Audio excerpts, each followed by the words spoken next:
Hello friends, welcome to lunch services. This is Ram Soni. Madhya Pradesh PSC ने अभी हाल ही में एमपीपीएससी 2021 के रिजल्ट जारी किए।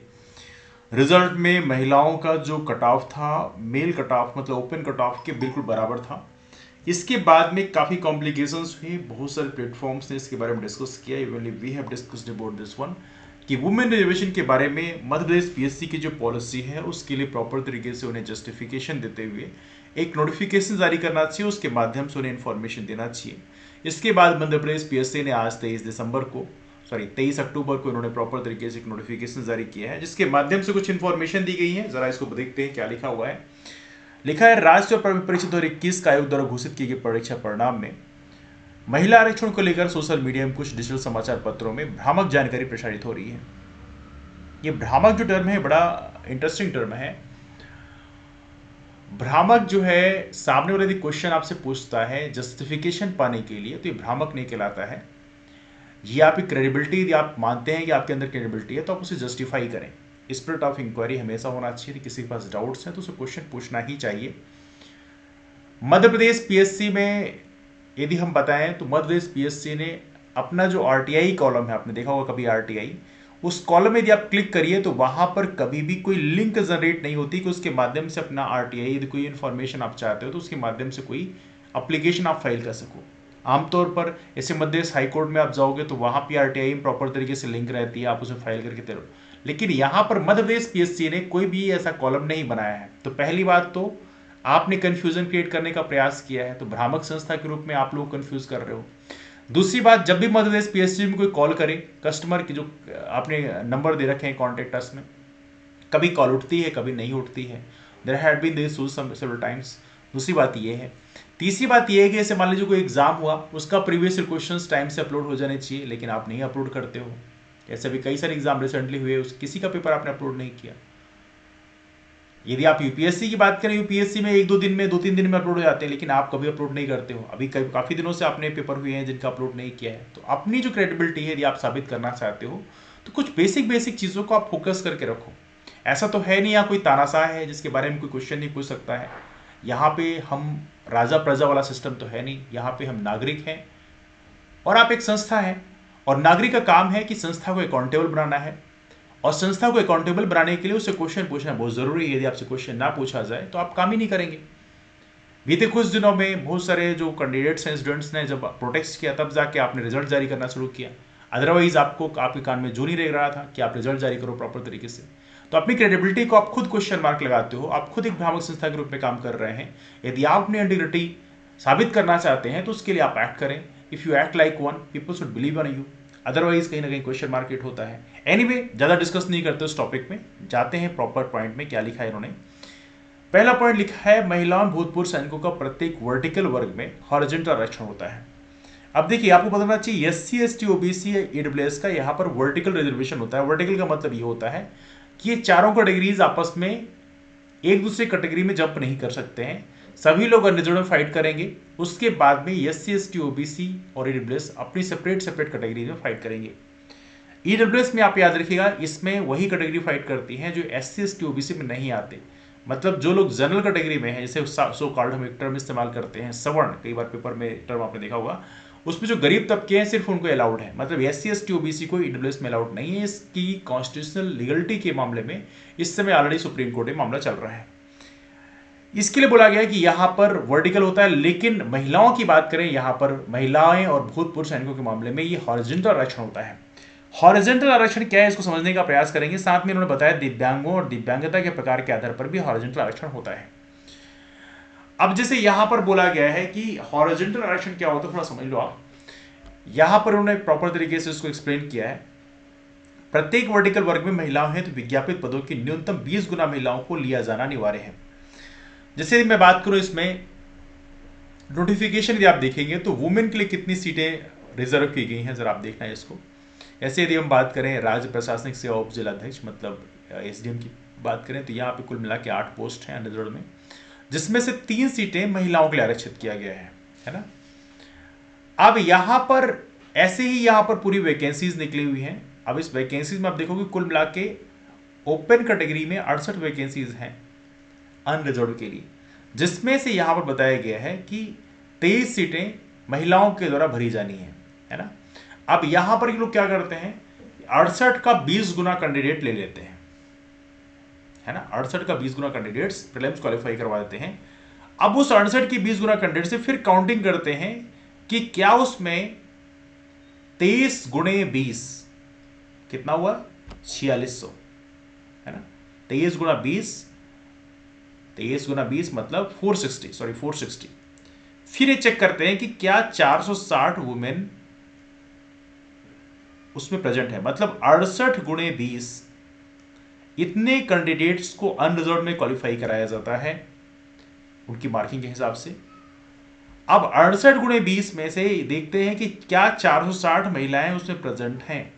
यदि 460 महिलाएं उसमें हैं तो फिर वुमेन को अलग से रिजर्वेशन नहीं दिया जाता। ये हॉरिजॉन्टल रिजर्वेशन का तरीका एमपीएससी ने अख्तियार किया है। Getting the point. और ये जो 423 सीटें हैं, ये कितनी है, ये मात्र 30% सीटें हैं। मतलब यदि आपकी 30% सीटें भर गई हैं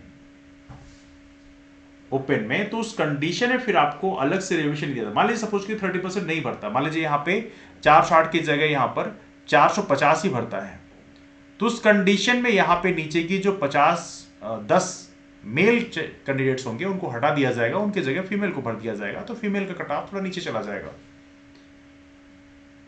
एमपीपीएससी के हिसाब से ये कहना है कि हम लोगों ने इस रिजर्वेशन पॉलिसी को यहां पर इंप्लीमेंट किया है।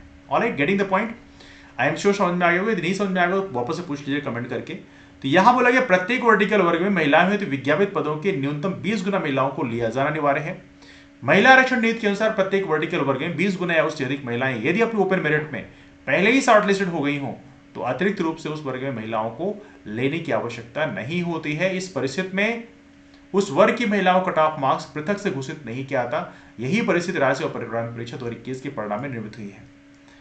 मतलब 30% वुमेन यदि वहां पे प्रेजेंट है ऑलरेडी, तो फिर वहां पे फर्दर रिजर्वेशन नहीं दिया जाता है। Getting the point.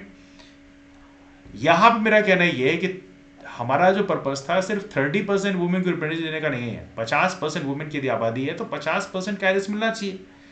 तो राज्य सरकार को यदि इस तरह से रिजर्वेशन इंप्लीमेंट करना है तो उन्हें बेहतर ये प्रयास करना चाहिए कि इसको बढ़ा के 30% को बढ़ा के 50% कर दे, तब तो जाके वो प्रॉपर तरीके से उनका रिप्रेजेंटेशन होगा कि 50% महिलाएं वहां प्रेजेंट होंगी। अदरवाइज 30% में बात खत्म हो जाएगी।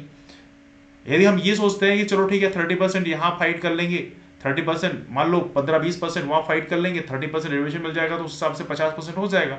लेकिन यदि इन केस आप इस तरह से भी इंप्लीमेंट करते हैं तो उस कंडीशन में आपको 30% को बढ़ा के कैरेज 50% कर देना चाहिए कि यदि इन केस 50% उनका यदि पॉपुलेशन है तो उस कंडीशन में हम कह सकते हैं कि yes they are having adequate representation. 50% कर दो, 45% कर दो, जो भी पॉपुलेशन है उसके हिसाब से।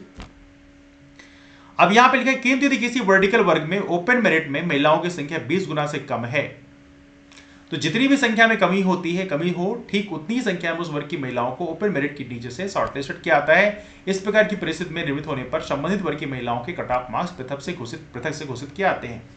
ये बेसिकली इंफॉर्मेशन एमपीपीएससी ने दिया है।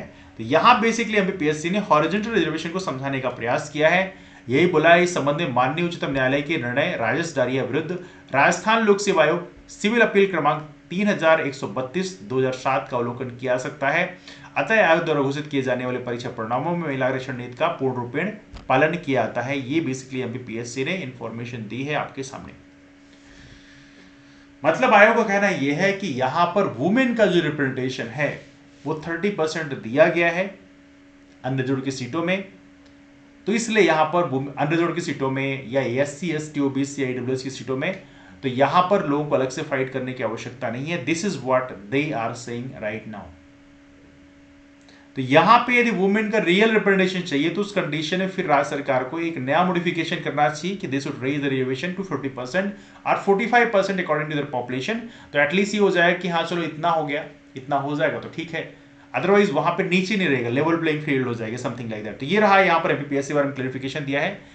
नाउ अब क्लैरिफिकेशन बचता है ओबीसी कैटेगरी के लिए। उसके बारे में ऑलरेडी हम डिस्कस कर चुके हैं कि यहां पर एमपीपीएससी ने क्या स्टेप लिए हैं, उन्हें थोड़ा मॉडिफिकेशन करना चाहिए। रिजर्वेशन पॉलिसीज को लेकर काफी कंफ्यूजन क्रिएट हुआ है बीते कुछ दिनों में, जिसमें मध्य प्रदेश पीएससी के द्वारा रिजर्वेशन पॉलिसी में काफी ज्यादा जो इंप्लीमेंटेशन है उसको काफी अजीबोगरीब तरीके से किया गया। रोस्टर प्रणाली को लागू किया गया। रोस्टर प्रणाली से जब क्वेश्चन पूछा गया कि रोस्टर प्रणाली क्या है, तो उसके बारे में टेढ़ा मेढ़ा रिप्लाई किया गया। तो कई बार यहाँ पर कंफ्यूजन की स्थिति हुई, हालांकि बाद में राज्य सरकार ने उस चीज को चेंज कर दिया, दैट्स फाइन। बट यहाँ पर बीते कुछ दिनों से काफी ज्यादा कंफ्यूजन की स्थिति रही है और यहाँ पर टेढ़े मेढ़े नियम लाकर लोग कंफ्यूज करने का प्रयास किया गया। यदि आपको लगता है कि आप क्रेडिबल संस्था हैं, तो आप प्रॉपर तरीके से नोटिफिकेशन जारी करें, वहां पर बताएं कि हम लोग इस तरह से रिजर्वेशन को इंप्लीमेंट करते हैं। इवनली आप आरटीआई प्रॉपर तरीके से कॉलम में लिंक अपनी जनरेट कर दो, तो वहां पे हम क्वेश्चन पूछ सकें कि हाँ ये रूल क्या है, रेगुलेशंस क्या है, यदि हमें कुछ जानना हो तो हम वहां पर आपसे क्वेश्चन पूछ लें, आप उसकी रिप्लाई कर दें।